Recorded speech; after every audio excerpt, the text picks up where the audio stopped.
സാധാരണഗതിയിൽ MP-മാരുടെ കോൺഫറൻസിൽ എല്ലാ മന്ത്രിമാരും പങ്കെടുക്കാറുണ്ട്.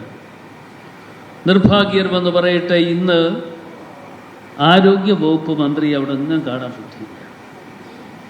ആരോഗ്യ വകുപ്പ് മന്ത്രിയെ കാണാൻ പറ്റിയില്ല എന്ന് ഞാൻ പറയുമ്പോൾ ഇന്നലെ തന്നെ ജാമ്യമെടുത്തു. അവിടെ വരാതിരിക്കുന്നതിന് വേണ്ടി ജാമ്യമെടുത്തത് കൊട്ടാരക്കൽ വരുന്ന വഴിക്ക് കൊട്ടാരക്കരയിലെ ആശുപത്രിയിൽ കയറി ഒന്ന് കിടന്നു നോക്കി. ഡോക്ടർമാർ പറഞ്ഞു, നിങ്ങൾക്ക് ഒരു അസുഖമില്ല, നിങ്ങൾക്ക് മടങ്ങിപ്പോകാം, നിങ്ങളിവിടെ കിടക്കേണ്ട ആവശ്യമില്ല എന്ന് ഡോക്ടർമാരുടെ നിർദ്ദേശം വന്നപ്പോൾ ആരോഗ്യ വകുപ്പ് മന്ത്രിക്ക് അവിടെ നിന്ന് പോരേണ്ടി വന്നു.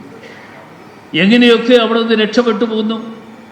നമ്മുടെ യൂത്ത് കോൺഗ്രസിൻ്റെ പ്രവർത്തകന്മാർ, നമ്മുടെ KSUവിൻ്റെ പ്രവർത്തകന്മാർ അതിന് ചുറ്റും കൂടി അവിടെ നിന്ന് എങ്ങനെയോ രക്ഷപ്പെട്ടാണ് അവിടെ നിന്ന് തിരുവനന്തപുരം വരെ എത്തിയിട്ടുള്ളത്.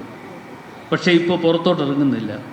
പുറത്തോട്ടിറങ്ങാൻ കഴിയാതെ പോകുന്ന നമ്മുടെ തിരുവനന്തപുരത്ത് വന്നപ്പോൾ നമ്മുടെ യൂത്ത് കോൺഗ്രസിൻ്റെ പ്രവർത്തകർ, നമ്മുടെ KSUവിൻ്റെ പ്രവർത്തകർ, മഹിളാ കോൺഗ്രസിൻ്റെ പ്രവർത്തകർ അവിടെയൊക്കെ മാർച്ച് ചെയ്ത് അങ്ങോട്ട് ചെന്നിരിക്കുന്നു എന്ന് കണ്ടുകൊണ്ട് വീട്ടിൽ അടച്ചുപൂട്ടിയിട്ടിരിക്കുന്ന ഒരു അവസ്ഥയാണ് ആരോഗ്യവകുപ്പ് മന്ത്രിക്കുള്ളത്.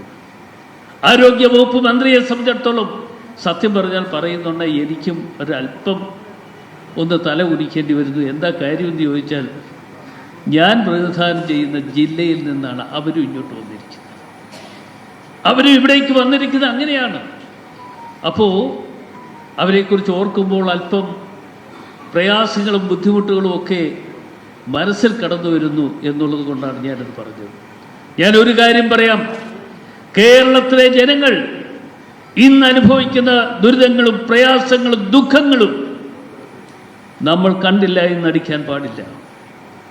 അതിൻ്റെ ഒരു പ്രധാനപ്പെട്ട തെളിവാണ് നിലമ്പൂർ തെരഞ്ഞെടുപ്പ് നടന്നപ്പോൾ ആ നിലമ്പൂർ തെരഞ്ഞെടുപ്പിൽ നമ്മൾ പ്രതീക്ഷിച്ചതിനേക്കാൾ കൂടുതൽ ഭൂരിപക്ഷത്തോടുകൂടി ശ്രീ